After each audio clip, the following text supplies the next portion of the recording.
हाय दोस्तों, my name is Priya Gupta. I am director Farhan coaching classes. आज हम स्टार्ट करने जा रहे हैं विद्युत आवेश।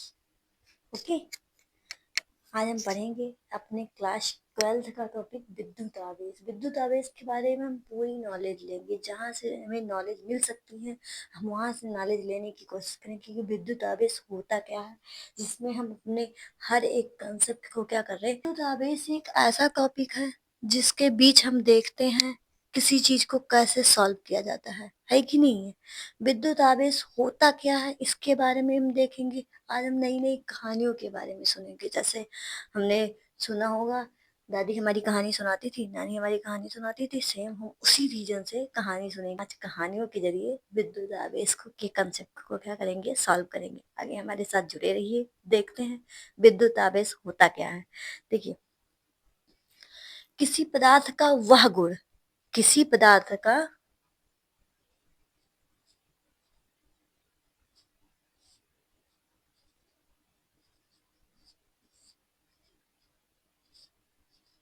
वह गुण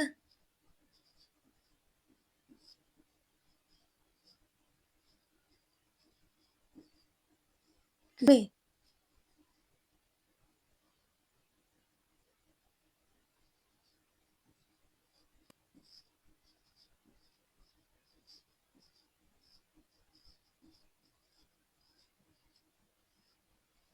विद्युत आ कभी कभी आपने देखा होगा कि करंट बहुत सारे टाइप्स चलते हैं। वो सीधी रेखा में भी चलते हैं और वर्टिकल रेखा में भी चलते हैं, बट हमें दिखाई क्यों नहीं देते हैं? इसका क्या मेन रीजन है? वो किस अकॉर्डिंग होते हैं? तो आपने अगर इलेक्ट्रॉन का नाम सुना होगा, उसके पहले आपने एक प्रोटॉन का नाम सुना होगा। छोटे से छोटे पार्ट को देखने की कोशिश कीजिए। परमाणु। परमाणु क्या होता है आपको भी पता है कि पदार्थ की सबसे सूक्ष्मतम कण ही क्या कहलाती है? परमाणु। तो यहाँ पर जब सूक्ष्मतम, जो कि हमें अपने आंखों से दिखाई नहीं देती है, तो इसके तीन पार्ट होते हैं। इसके तीन पार्ट होते हैं: इलेक्ट्रॉन,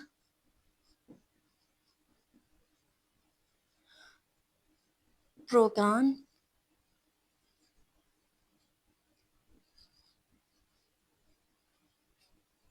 न्यूट्रॉन। ओके, इसके तीन पार्ट होते हैं: इलेक्ट्रॉन, प्रोटॉन और न्यूट्रॉन। इस इलेक्ट्रॉन को ही हम क्या कहते हैं? आवेश। क्या कहते हैं इस इलेक्ट्रॉन को? आवेश। अब जब परमाणु हमें दिखाई ही नहीं देता है, तो इलेक्ट्रॉन कहाँ से दिखाई देगा? क्योंकि इसके तो अंदर के पार्ट है कि नहीं है। तो सोचो, शायद ये लगता है कंसेप्ट क्लियर हो गया होगा। इसीलिए हम किसी चीज को नहीं देख पाते हैं, क्योंकि ये इलेक्ट्रॉन के फॉर्म में होते हैं। क्योंकि परमाणु सबसे छोटी इकाई है जिसको हम देख नहीं सकते हैं, तो इलेक्ट्रॉन तो उसके अंदर के पार्ट है, तो हम उसको कहाँ से देख पाएंगे, है कि नहीं।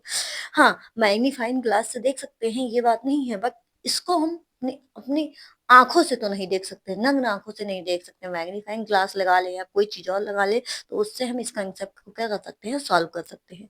चलिए आगे देखते हैं, मिटा देते हैं।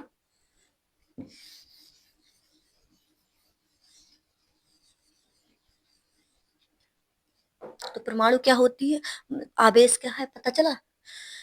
किसी पदार्थ का वह गुण जिसमें विद्युत अथवा चुंबकीय प्रभाव उत्पन्न होता है, आवेश कहलाता है। प्रभाव का मतलब आपने ये भी देखा होगा। जैसे देखिए, एक एक कंसेप्ट को सॉल्व कीजिए कि आवेश है क्या और उसका गुण क्या है कि नहीं। ये क्या कह रहा है? विद्युत। देखिए, किसी पदार्थ का वर्ण गुण, आपने कई सारे आसपास के पदार्थ देखे होंगे जिसमें बहुत सारे ऐसे गुण पाए जाएंगे जिसमें क्या हो सके, करंट फ्लो हो सके, है कि नहीं है। करंट फ्लो हो सके, जिसमें ऐसे कई सारे गुण पाए जाएंगे जिसमें क्या हो, आराम से करंट फ्लो हो जाए। बहुत सारे ऐसे गुण होंगे, बहुत सारे ऐसे पदार्थ होंगे जिसमें गुण उसके ऐसे होंगे जिसमें करंट फ्लो नहीं हो सकता। जैसे आपने देखा होगा, प्लास्टिक, रबर, इसमें करंट बिल्कुल नहीं फ्लो होगा। लोहे को देखा होगा, अगर इसमें वायर को जोड़ दिया जाए तो तुरंत करंट फ्लो होने लगेगा। कापर की ग्लास को जोड़ दिया जाए एल्युमिनियम की ग्लास को, एल्युमिनियम में करंट फ्लो ज्यादा नहीं होगा, बट होगा जरूर, है कि नहीं है। बहुत सारे ऐसे चीजें हैं, सिल्वर हो गया, गोल्ड हो गया, इसमें आराम से करंट फ्लो होंगे, है कि नहीं है। अब ये क्या होते हैं? तो हमें लगता है, ऑब्जेक्ट का नाम तो आप जान गए हैं कि करंट कैसे फ्लो होता है कि नहीं है होगा कि आवेश में करंट कैसे फ्लो होते हैं किसी ऑब्जेक्ट में। तो आप हमने पहले बताया इलेक्ट्रॉन दिखाई नहीं देता है। और आपको ये भी पता है किसी चीज को चलने के लिए या किसी एनर्जी को चलने के लिए एक माध्यम की जरूरत होती है कि नहीं है। किसी चीज को चलने के लिए एक माध्यम की जरूरत होती है। अब जब इलेक्ट्रॉनों का समूह है, करंट भी तो एक इलेक्ट्रॉनों का समूह है, अभी हमने बताया। जब करंट एक इलेक्ट्रॉन का समूह है तो उस माध्यम से चलने के लिए हमें किसकी जरूरत पड़ेगी? उस इलेक्ट्रॉनों को भी चलने के लिए किसी की जरूरत पड़ेगी ना। वो क्या होगा? कोई ऑब्जेक्ट होगा, चाहे वो कोई पदार्थ हो या कोई ऑब्जेक्ट को। समझ में आया? ठीक है, आगे चलते हैं। जिसके कारण उसमें विद्युत या चुंबकीय प्रभाव उत्पन्न होता है। विद्युत चुंबकीय प्रभाव का मतलब क्या है? जैसे देखिए, आपने देखा होगा, चुंबक को देखा है। चुंबक क्या करता है? एक लोहे को दूसरे लोहे के साथ आकृत करता है, या एक चुंबक को दूसरे चुंबक के साथ आकृत करता है। या फिर आपने ये देखा होगा, नॉर्थ और साउथ पोल है कि नहीं चुंबक में होता है। दो इसके पाए जाते हैं, एक नॉर्थ पोल होता है, एक साउथ पोल होता है कि नहीं। ये क्या करता है? नॉर्थ से साउथ की ओर जाता है कि नहीं। बट कभी भी क्या करेगा? और इसका जो डिस्टेंस होता है ये क्या होता है? कवरिंग होता है। आगे हम आपने देखेंगे क्लास 12 के टॉपिक में कि क्या ये होता है। नॉर्थ से जब साउथ की ओर कोई भी इलेक्ट्रॉन मूव करता है, यानी कि इसका प्रभाव होता है। ये मूव करता है, मूव करने की क्षमता यानी कि चलने की क्षमता ही क्या कहलाती है? उसका क्षेत्र कहलाती है। कितनी दूर तो वो चल सकेगा वही उसका क्या कहलाएगा? क्षेत्र कहलाएगा। तो किसी पदार्थ का वह गुण जिसमें विद्युत अथवा चुंबकीय प्रभाव उत्पन्न होता है, यानी कि प्रभाव कितनी दूर तक जाने की क्षमता है, उसी को क्या कहते हैं? आवेश। क्या कहलाता है? आवेश। सिंपल डेफिनेशन है, उसको क्या कहते हैं? आवेश। समझ में? बहुत अच्छी बात है, आगे चलते हैं। इसको मिटा दिया जाए।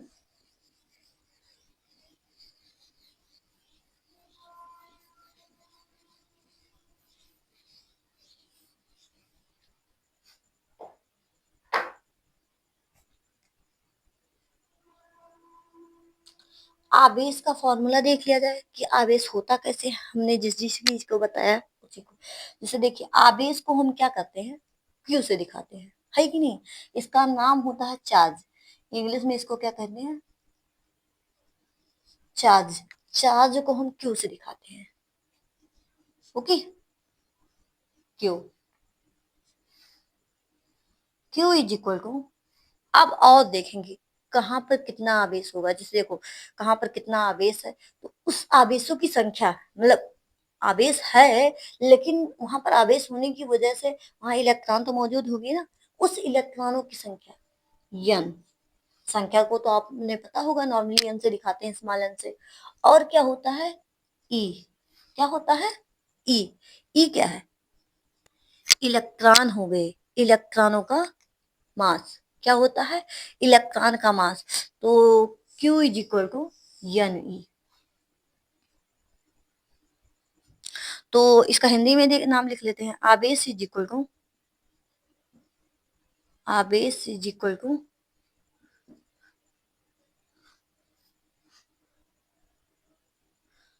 Number of electron. हाँ, इसको देख लेते हैं। Charge is equal to number of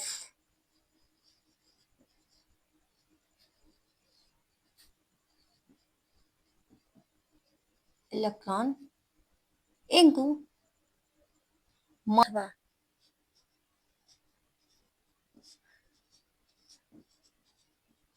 चुंबकीय प्रभाव उत्पन्न होता है, आवेश कहलाता है।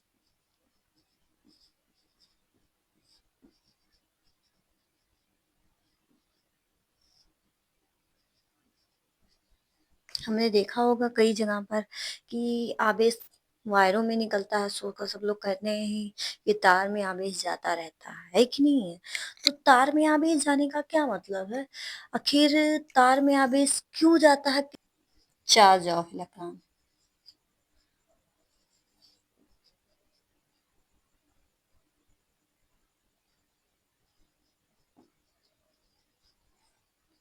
ओके, यानी कि कितना चार्ज है।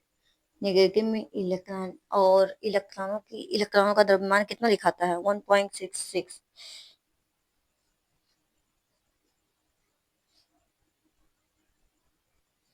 हम्म, ये क्या दिखाएगा। अब आपको पता है charge of electron,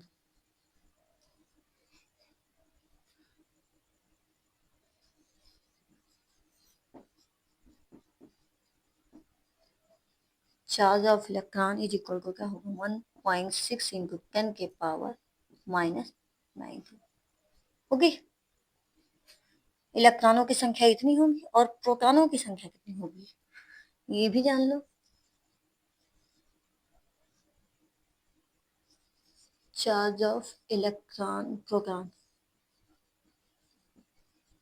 is equal to क्या होगा, 1.6 इंटू 10 के पावर माइनस 9। दोनों का मान सेम होगा, बट चार्जेस एक प्लस हो एक माइनस होगा तो दूसरा प्लस होगा। प्रोटॉन पर हमेशा क्या होते हैं, प्लस चार्ज होते हैं, और इलेक्ट्रॉन पर हमेशा क्या होते हैं, माइनस चार्ज होते हैं, ये ध्यान रखिएगा। चलिए, ये समझ में आया टॉपिक, तो आगे चलते हैं हम।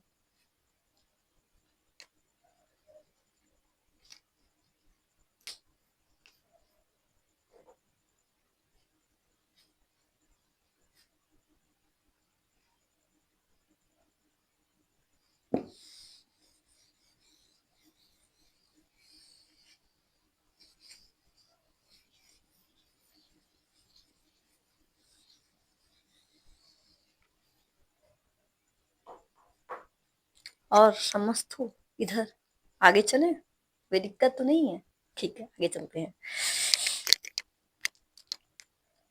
अच्छा, आपने सारे नियम पढ़े है कि नहीं है, सब नियम पढ़े, सब भी नियम को आपने देखा कि आवेश क्या है, उसके गुण क्या है, उसकी प्रॉपर्टी क्या दिखाती है, वो किस में पाया जाता है, ये सब आपने देख लिया।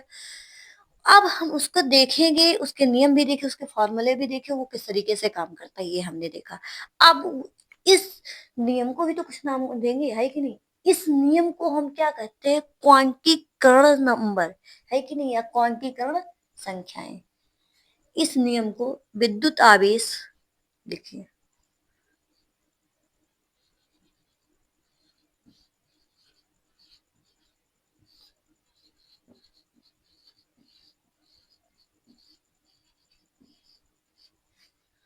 इस नियम को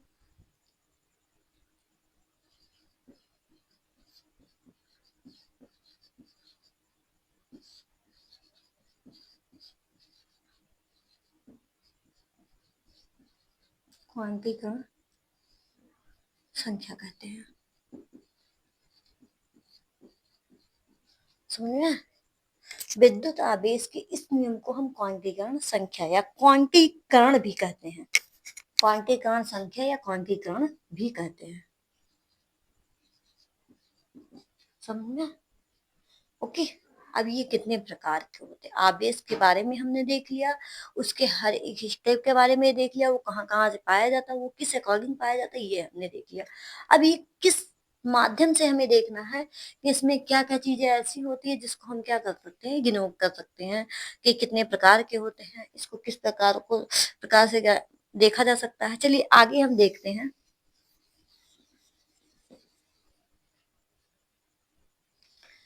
विद्युत आवेश कितने प्रकार के होते हैं। विद्युत आवेश मुख्यतः दो प्रकार के होते हैं। क्या होते हैं, मुख्यतः दो प्रकार के होते हैं। अभी इसमें कहानी भी सुनाएंगे, सब लोग बैठे रहना आराम से, लास्ट तक जुड़े ना। आज में बहुत अच्छी टॉपिक देखने को मिलेगी, भी मजा भी आएगा। चलो, आप विद्युत आवेश दो प्रकार के होते हैं। हाँ,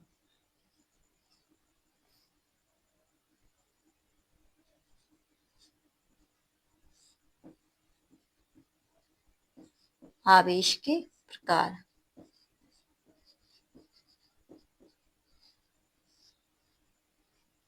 विद्युत आवेश के प्रकार, ये मुख्यतः दो प्रकार के होते हैं। मुख्यतः दो प्रकार के होते हैं। सही है, अरे आगे और एक होता है धनावेश,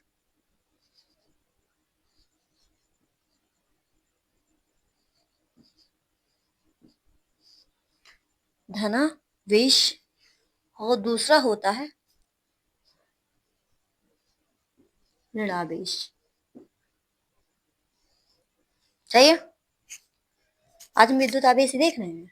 विद्युत आवेश के बारे में हर एक बेसिक से बेसिक चीज जो उसमें आने वाली है सब कुछ हम देख रहे हैं, जो इससे रिलेटेड। कि देखिए, आप हर एक टॉपिक हर जगह पढ़ सकते हो, लेकिन बेसिक कोई नहीं बताएगा, समझना। हर एक कंसेप्ट, और आपको अगर कुछ पूछना है तो कमेंट बॉक्स में लिख दीजिएगा, आपको जवाब तुरंत मिल जाएगा। चलिए देखिए, विद्युत आवेश हमने क्या बताया, दो प्रकार के होते हैं। पहला धनावेश, दूसरा ऋणावेश। अब ये होता क्या, आखिर धनावेश भी तो क्या है। एक एक वर्ड पढ़ते चले, एक एक वर्ड का मतलब समझते चलेंगे ना, तो ये हमारे लिए काफी बेनिफिक होगा, है कि नहीं है। चलिए देखते हैं। विद्युत आवेश मुख्यतः दो प्रकार के होते हैं। पहला धनावेश, दूसरा ऋणावेश, है कि नहीं। ये धनावेश क्या है और ऋणावेश क्या है, आपने देखा है। आपने आसपास,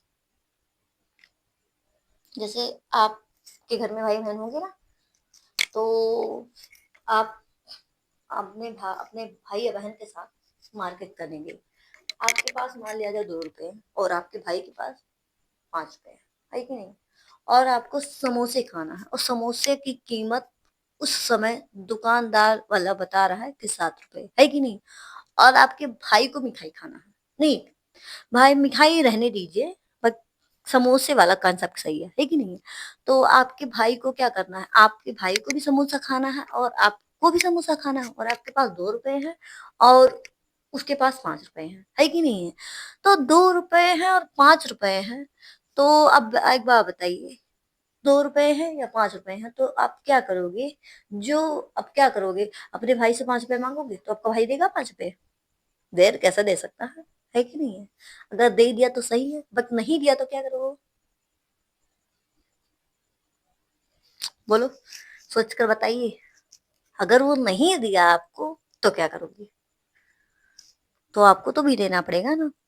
अब जैसे देखो, उसको भी खाने की मन है और आपको भी खाने का मन है, बट उस कंसेप्ट को आप कैसे सॉल्व करोगे कि आपको भी खाने को मिल जाए और उसको भी खाने को मिल जाए और लड़ाई भी ना हो। देखिए, आपके पास 2 रुपए तो कहीं ना कहीं आपको झुकना ही पड़ेगा, वो 5 रुपए तो आपको देने वाला नहीं है। पहली बात तो ये, भाई जिसके पास ज्यादा धन होगा वो आपको काहे देगा, है कि नहीं। और उसको भी जरूरत है, तो आपको सेक्रीफाइस करना होगा कि हाँ, मुझसे तुम पैसा ले लो और हम दोनों समोसे को शेयर कर लेंगे थोड़ा थोड़ा, है कि नहीं है। तो इस बात पर हो सकता है वो मान जाए, बट वो आपको 5 रुपए तो नहीं देगा, है कि नहीं है। तो आप क्या हो गए, अगर वो आपने उसको दे दिया पैसा, है कि नहीं, मतलब 5 रुपए का बात था, हम लोग उसके पास 5 रुपए थे, उसके पास 2 रुपए की कमी हो रही थी, और आपके पास क्या हो गया, 5 रुपए बाकी थे, है कि मतलब 5 रुपए चाहिए थे और उसको 2 रुपए चाहिए था। तो ज्यादा पैसा तो कोई नहीं देगा जिसके पास ज्यादा चीजें होंगी। इलेक्ट्रॉन का मतलब जानते हो, कि जिसके पास ज्यादा चीजें होती हैं वो क्या करता है, अपने अंदर लेकर रखता है कि नहीं है। लेकिन मतलब जो चीज जो ज्यादा रख रहता है, जो ज्यादा पावरफुल होता है, वो अपना धन किसी को नहीं देता। भाई हम खाएंगे या नहीं खाएंगे, बट अपना 5 रुपया तो तुम्हें देने नहीं जाएंगे, वो पहले बोल देगा, है कि नहीं। रेयर केस है कि दे दे, बट बहुत कम ही केस होता है कि वो दे देगा, नहीं तो अपवाद में ही आ जाओगे, जो जब वो दे देगा, नहीं तो वैसे देने वाला नहीं है कि नहीं। तब जब आपको देने लगेगा तो क्या कहोगे। ये कितने प्रकार के होते हैं, 2 प्रकार के होते हैं, हमने बताया, है कि नहीं आवेश। तो आपको देना ही पड़ेगा, है कि नहीं। तो आपने दे दिया तो आप क्या हो जाओगे, धनावेश। जिसके पास देने की कोई क्षमता होती है वो क्या कहलाता है, धनावेश, सही है। जैसे कोई चीज कोई दे सकता है हमें, कोई चीज कोई क्या कर सकता है, वो दे सकता है। जैसे ले लो, हम दे रहे हैं आपको दान में, अब आप क्या कर दोगे, लेकिन हाँ उससे तो साझा करके दोगे कि हमें भी समोसे खाना है कि नहीं है। तो जैसे आपने साझा करके दिया कि हमें भी समोसे खाना है, तो ये क्या हो गया, धनावेश कितने प्रकार के हो गए, और ऋणावेश। तो आपके पास देने की क्षमता हो गई, तो आप धनावेश हो गए, सही है। और आपका भाई क्या हो गया,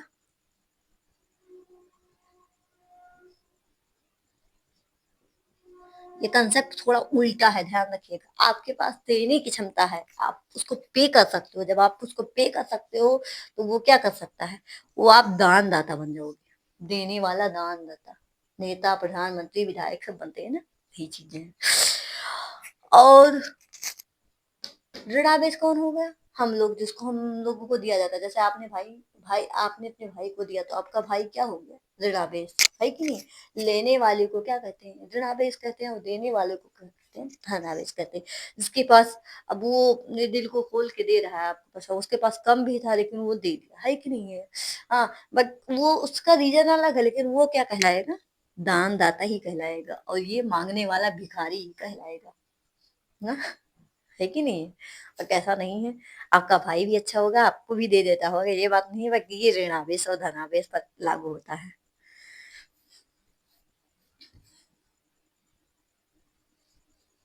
चलिए, धनावेश और ऋणावेश, है कि नहीं? आप ऋणावेश हो गए और धनावेश, हम सबको चलिए देखते हैं।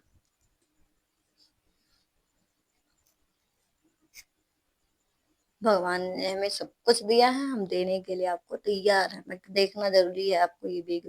चलिए, धनावेश क्या है ये देखते हैं।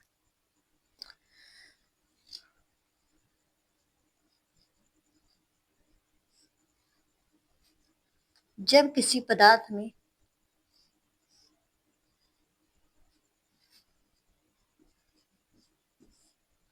इलेक्ट्रॉनों की कमी के कारण, कमी के कारण उत्पन्न आवेश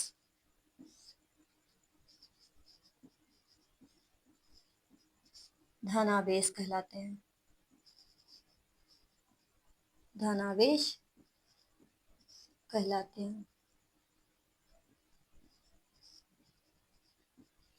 सही है। इलेक्ट्रॉनों की कमी के कारण उत्पन्न आवेश धनावेश कहलाते हैं। जो हमने क्या कहा, जब आपके पास कमी हो गई, आपने दे दिया उसको धन, तो वो क्या कहलाएगा? आप भी तो दानदाता कहलाओगे। इसको एक तरीके से दानदाता भी कहा जाता है। दान दाता,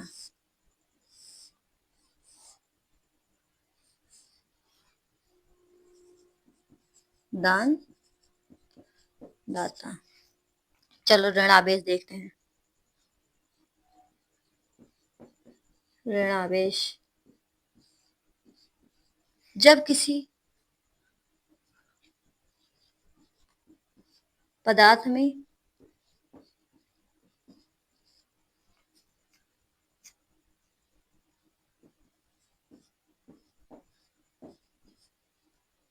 इलेक्ट्रॉनों की वृद्धि होती है,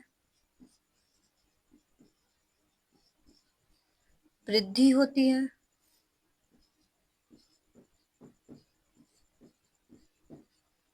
तो उसे ऋणावेश, ऋणावेश कहते हैं। ओके। आपने अपने भाई को दिया था पैसे, तो आप क्या हो गए? दानदाता, यानी कि धनात्मक आवेश। और आपका भाई ले रहा है, यानी कि उसके पास वृद्धि हो रही है, तो वो क्या हो गया? ऋणात्मक आवेश। आया समझ में? बस इतना ही टॉपिक था, धीरे धीरे करके पढ़ेंगे और बहुत अच्छे से हम अपने हर एक कंसेप्ट को सॉल्व करते चलेंगे। अगले का अगले स्टेप में हम देखेंगे कि कूलाम का नियम क्या होता है। आवेशों के बारे में जितनी मोटी मोटी बात पढ़नी थी हमने पढ़ लिया। अब आगे हम देखेंगे कूलाम का नियम। आप ये ध्यान रखिएगा कि कूलाम का नियम क्लास 12 के लिए सबसे इम्पोर्टेंट टॉपिक है। ओके, धन्यवाद।